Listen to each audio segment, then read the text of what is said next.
శ్రీ సరస్వతి నమ శ్రీ గురుభ్యో నమ భక్తులారా వ్యాసప్రోక్త భాగవత మహాపురాణం యథాతథంగా చెప్పుకున్నాం. ఇందులో భాగంగా నేటి వరకు మనం 8 స్కందాలు పూర్తి చేసి 9వ స్కందాన్ని 45 భాగాలుగా చెప్పుకున్నాం. 46వ భాగాన్ని ఈరోజు చెప్పుకునే ముందు వ్యాసవాన్ని ప్రార్థన చేసుకున్నాం. వ్యాసాయ విష్ణురూపాయ వ్యాసరూపాయ విష్ణువే నమో వై బ్రహ్మదేవాసురాయ నమో నమః.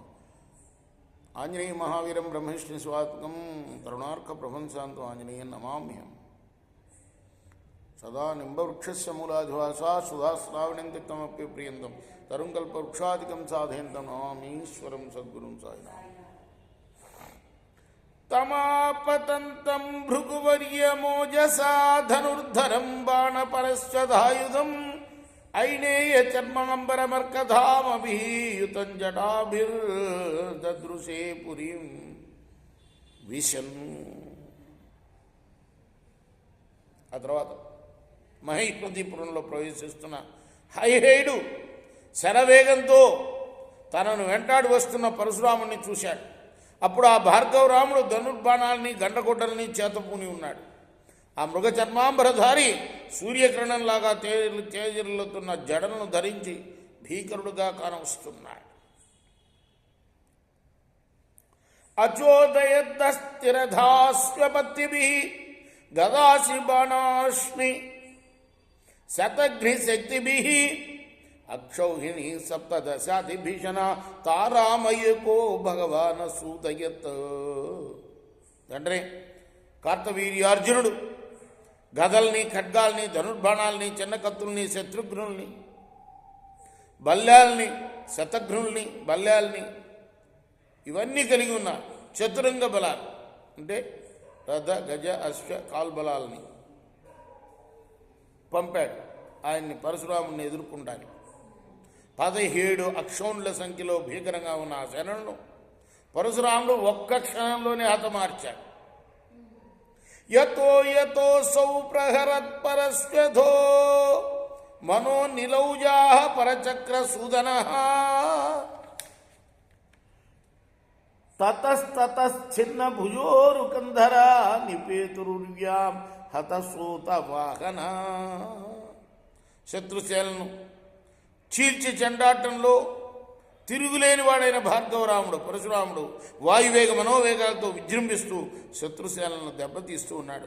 ఆ మహావీరుని పరుసు తాకగానే శత్రుయోధుల యొక్క భుజాలు ముక్కలైపోతున్నాయి, వాళ్ళ యొక్క తొడలు చీలికలైపోతున్నాయి, మెడలు తెగబడుతూ ఉన్నాయి, సారథులు కూలిపోతున్నారు, వాహనాలు చిన్నాభిన్నాలు అవుతూ ఉన్నాయి. ఈ విధంగా శత్రుసేనలన్నీ కూడా మట్టి కరిచాయి.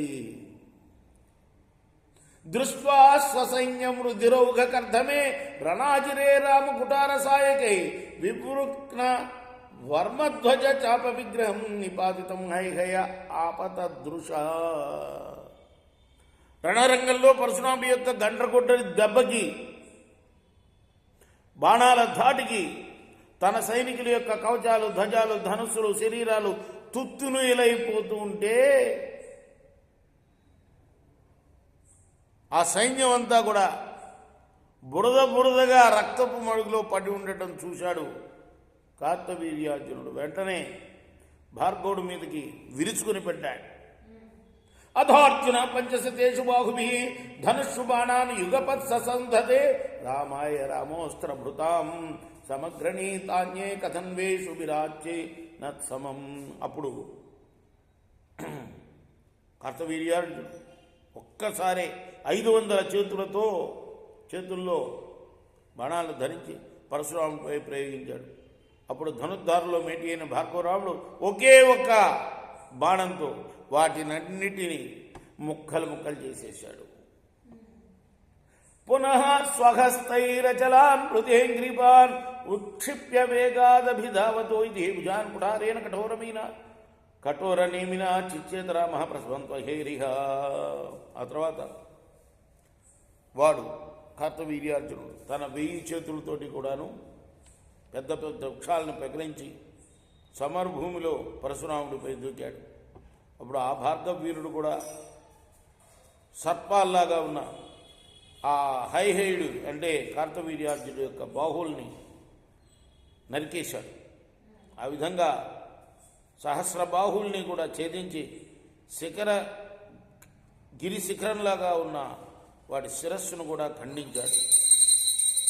కార్తవీర్యుడు అలా బలి అయిపోగానే అతని 10,000 పుత్రులు కూడా భయంతో బతుకు జీవుడా అని పారిపోయారు. కృత్ర బాహో శిరస్తశ్చాగ్రే శృంగ వివాహరత్ హతే పితరి తత్పుత్ర ఆయుధం దుర్ధ్రువుర్భయా. రేపు మనం 47వ భాగం చెప్పుకున్నాం. కృష్ణార్పణమస్తు. శ్రీ సచ్చిదానంద సద్గురు సాయినాథ్ మహారాజ్ కీ జయ. చేకోరా హారతి దిగో సద్గురునాథ దేవ సాయినాథ. పాంచభౌతిక తత్వములనే హారతులిత్తుమురా. నిర్గుణం మగు స్థితే వీడి ఎట్టి ఆకారం పొందితివో సాయిరా.